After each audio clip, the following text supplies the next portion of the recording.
Negotiating requirements. Negotiation का मतलब ये होता है किसी बात पर, किसी निष्कर्ष पर, किसी कंक्लूजन पे पहुंचना और दोनों पार्टी खुश रहे। होता यह है कि जो स्टेक होल्डर्स हैं उनको हम कहते हैं कि फंक्शनैलिटी, परफॉर्मेंस और बाकी जो कैरेक्टरिस्टिक्स है, मतलब उनसे ये कहा जाता है कि देखिए साहब ये चीजें हैं, ये चीजें हम करके देंगे। या स्टेक होल्डर्स हो सकता है आपसे कहे देखिए साहब ये हमें करके दीजिए, हमको ये चाहिए। कहने का मतलब ये है कि स्टेक होल्डर्स हों या फिर आपके कितने भी इसमें इन्वॉल्व पार्टीज हैं, उनकी जरूरतें, उनकी रिक्वायरमेंट, क्योंकि यहां पर कॉस्ट इन्वॉल्व है, पैसा इन्वॉल्व है, यहां लोग इन्वॉल्व है, उनकी नौकरियां इन्वॉल्व है, टाइम इन्वॉल्व है। तो निगोशिएशन का मतलब यह होता है कि आप प्रोजेक्ट का प्लान इस तरीके से बनाइए जिससे जो स्टेक होल्डर्स हैं जिन्होंने आपको सॉफ्टवेयर बनाने के लिए दिया है उनकी मैक्सिमम आवश्यकताएं आप पूरी कर सकें।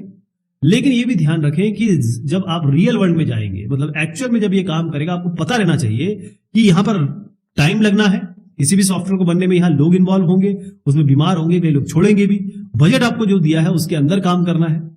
तो इन सब कंस्ट्रेंट को ध्यान में रखते हुए आप स्टेक होल्डर से कैसे मिलके एक प्रोजेक्ट प्लान डिवाइस करते हैं कि इतने समय में, इतने पैसे में ये काम हो जाएगा।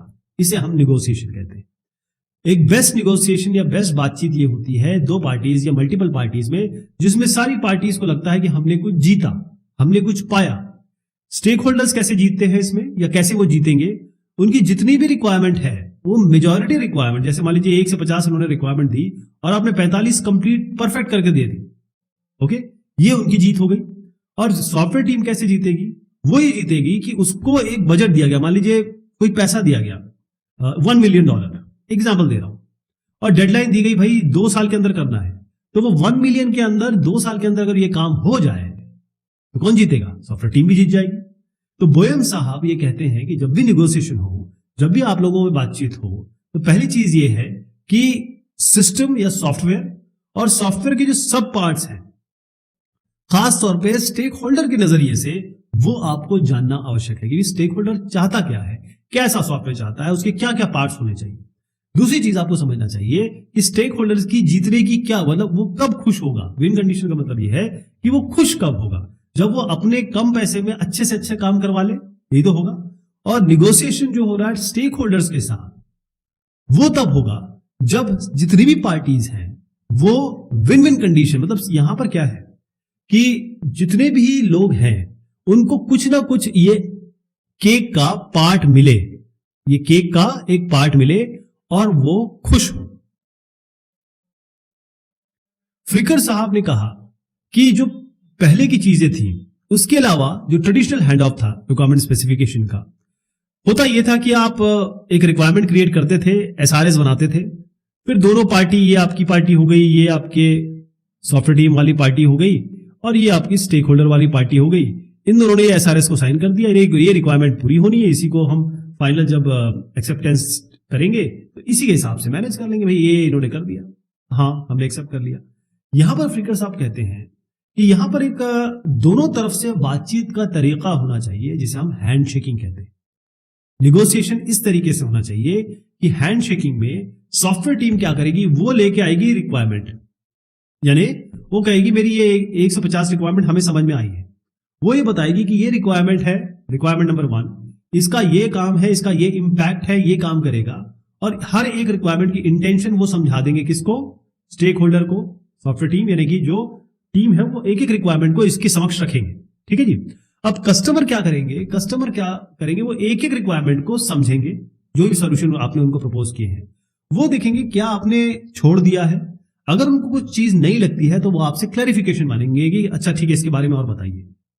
अगर रिक्वायरमेंट हम ये मान लेते हैं कि बहुत अच्छी है, गुड इनफ हम मान लेते हैं, अगर स्टेक होल्डर या जो यूजर है वो ये कहता है ठीक है जी हमें ये रिक्वायरमेंट मंजूर है, तो आप कहेंगे वाह ये रिक्वायरमेंट्स गुड इनफ है, ठीक है, अच्छी है।